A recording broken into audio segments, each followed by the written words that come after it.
Property पर जो है कर लिया है कब्जा, तो क्या करेंगे आप? पहले आपको क्या करना, बाद में क्या करना है वो जरूर जान लीजिए। यानी आपका जो जमीन है और आपके पास कागजात है, फिर भी आप देखते रह गए और जमीन जो है कोई और लेके चल गया, और फिर ये व्यक्ति जो है कह रहे हैं कब्जा विवाद में पहले क्या करें, ठीक है, और यहाँ पर कह रहे हैं कब्जा विवाद में बाद में क्या करें। तो पहले वाला से अगर सॉल्यूशन नहीं निकलेगा तभी तो आपको बाद में करना। हम आपको बता दें, ये जो कब्जा का मामला है खास करके, तो अगर ये बहुत सारे राज्य में तो है नियम कि अगर सरकारी भूमि को अगर आप कब्जा कर लिए तो 50 गुना उसका जुर्माना लग जाएगा। अगर जो एक तरह से आपको शिकायत मिल गया कि सरकारी राजस्व भूमि को आपने कब्जा कर लिया है, तो आपको 50 गुना जो है पटवारी के द्वारा ही धारा, एक तरह से उसमें बहुत सारे धाराएं राज्य सरकार की तरफ से बनाए गए हैं, उसके लिए सख्त कानून है, और आपके ऊपर 50 गुना जुर्माना लगा दिया जाएगा। और इसकी जो सुनवाई है वो पटवारी तहसीलदार मिलकर जो है वो करके और आपसे पैसा भी वसूलना शुरू कर देंगे। तो आप चक्कर में पड़ सकते हैं अगर ऐसी गलती करते हैं तो।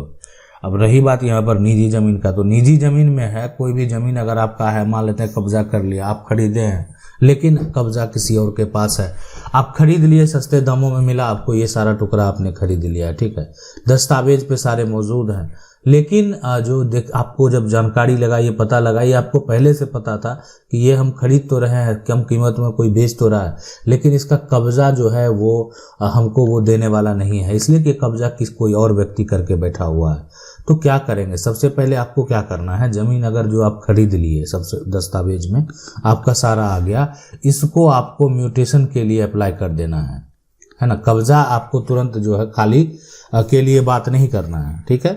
आप जाएंगे, रजिस्ट्री है, पहले आपको रजिस्ट्री अगर आप करा लिए हैं तो आप जाकर म्यूटेशन के लिए अप्लाई कर दीजिए, और आप शांत रहना है। आपको कोई भी अभी जाके किसी प्रकार का कोई भी प्रतिक्रिया देने की जरूरत नहीं है। म्यूटेशन आपका हो गया, आप लगान दे दिए, आपका जमीन का रसीद जो है वो कट गया, आपके पास वो रसीद मौजूद है, आप ऑनलाइन रेवेन्यू देना शुरू कर दिए, किसी प्रकार का कोई भी ऑब्जेक्शन नहीं लगाया गया। अब आप क्या करेंगे कि जो आपकी ज़मीन है, जो ज़मीन आपने खरीदा है, उस पर जो है आप अगर मान लेते हैं सक्षम है कि हम बलपूर्वक कब्जा कर सकते हैं तो आप कर लें, कोई दिक्कत नहीं होगा, पुलिस प्रशासन भी आपकी मदद करेगी, ठीक है।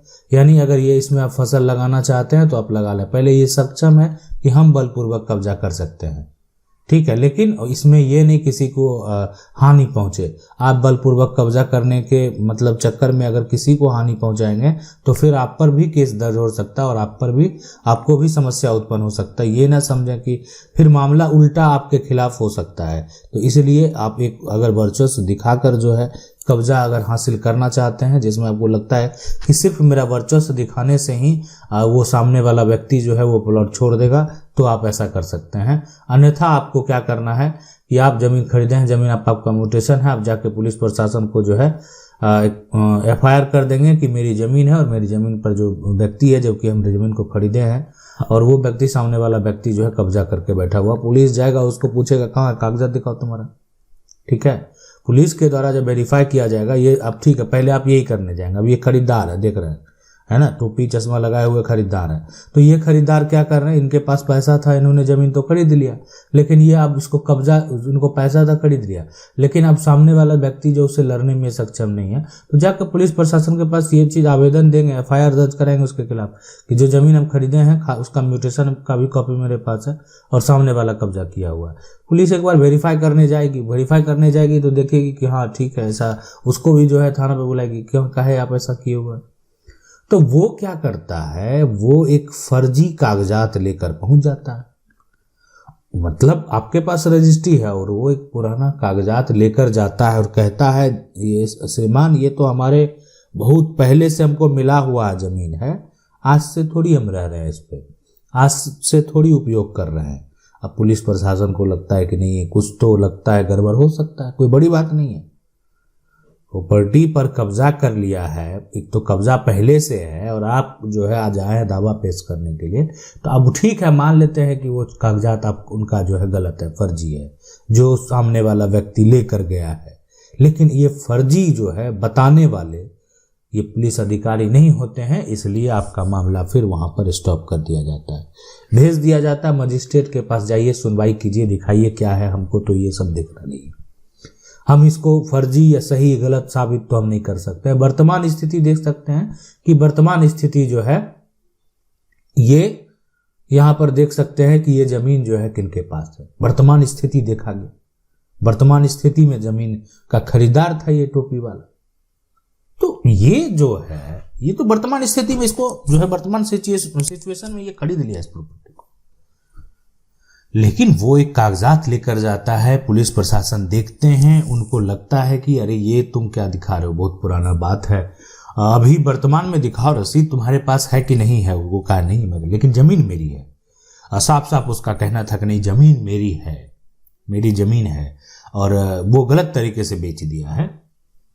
पुलिस प्रशासन के द्वारा लगा कि नहीं मामला को इस पे विवाद चल रहा है, कभी कुछ जो है अप्रिय घटना न हो, धारा 144 लगा दो, ठीक है। दोनों आपस में आवेदन में जो है करता है कि मारपीट मेरे साथ करता है, धारा 107 भी लगा दो, ये तमाम धाराएं जो है लगा दिया गया। तो ये सभी मामले के जो एक तरह से नोटिस जो है वो दोनों पक्ष को मिला, खास करके ये जो यहाँ पर अभी वर्तमान में खरीदार है और जो जमीन पर यहाँ पर जो है कब्जा किए हुए दोनों पार्टी को नोटिस गया, दोनों मजिस्ट्रेट के सामने अब हाजिर होगा, दिखाएगा कि क्या समस्या है। तो ये प्रक्रिया होता है, मजिस्ट्रेट के पास दिखाया, लगा कि नहीं मेरे पास पुराना खतियान है, वहां जाके दिखता है कि नहीं इसके व्यक्ति के पास पुराना खतियान है। मजिस्ट्रेट बोला कि जो है अब इसका है तो तुमको सुधार कराना चाहिए, आपको ये चीज है ना, बिल्कुल सही बात है, सुधार कराना चाहिए। अब ऐसे नहीं होगा, आप सिविल कोर्ट में अपील कीजिए, ये खतियान पुराना का सुधार अब यहाँ नहीं होता है, अधिकारी को पावर नहीं दिया गया है। तो अगर ये नहीं दिया गया है अधिकारी को पावर, तो यहाँ पर देखा जाए कि ये जो मामला है कि पहले और बाद में, तो बाद में अब आपको क्या करना है, अब आपको एक वकील से बात करना है, जो अधिवक्ता एडवोकेट है उनसे बात करनी है। अब आपको केस जो है सिविल कोर्ट में केस फाइल करनी है। अब सिविल कोर्ट में जो आप केस फाइल करेंगे, सबसे पहले अब नोटिस जाएगा, अब वहां पर जो है अब नोटिस जो है सिर्फ एक तरह से रजिस्ट्री जो यहाँ पर जो देख रहे हैं किया है या रजिस्ट्री जो किया है और जो खरीदा है, दोनों को नोटिस जाएगा। मतलब कहने का मतलब जो उसको बेचा, इस सारी जमीन को बेचा और जो खरीदा, एक दोनों को नोटिस जाएगा। और सबसे पहले वो व्यक्ति जो है जो कह रहा था, जिसको जो हम लोग बोल रहे थे शुरू में, समझ रहे थे कि वो कब्जा करने वाला व्यक्ति है, खैर उसके पास पुराना खतियान था, है ना, उसके पास पुराना जमीन का खतियान था और खतियान में वो जमीन उसकी थी।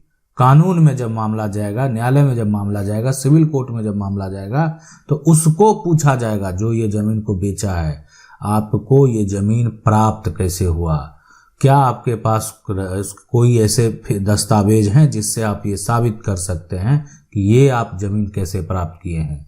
अगर वो जमीन को कैसे मिला उसको पता ही नहीं है, तो इसका मतलब है कि खतियान में, पुराना खतियान से जो है नया जो बना वो दूसरे के नाम पर बन गया। और इसीलिए अब एक बार जब एक तरह से ये खतियान का जो मामला और जो रजिस्ट्री है, एक झटके में सारा कुछ रद्द हो जाएगा। तो ये होता है पूरा प्रक्रिया। आशा करते हैं वीडियो अच्छा लगा होगा। वीडियो को लाइक जरूर कर दें। चैनल को पहली बार देख रहे हैं, सब्सक्राइब करके जो बेल आइकन है उसको जरूर दबा लें। मिलते हैं अगले वीडियो में, तब तक के लिए जय हिंद।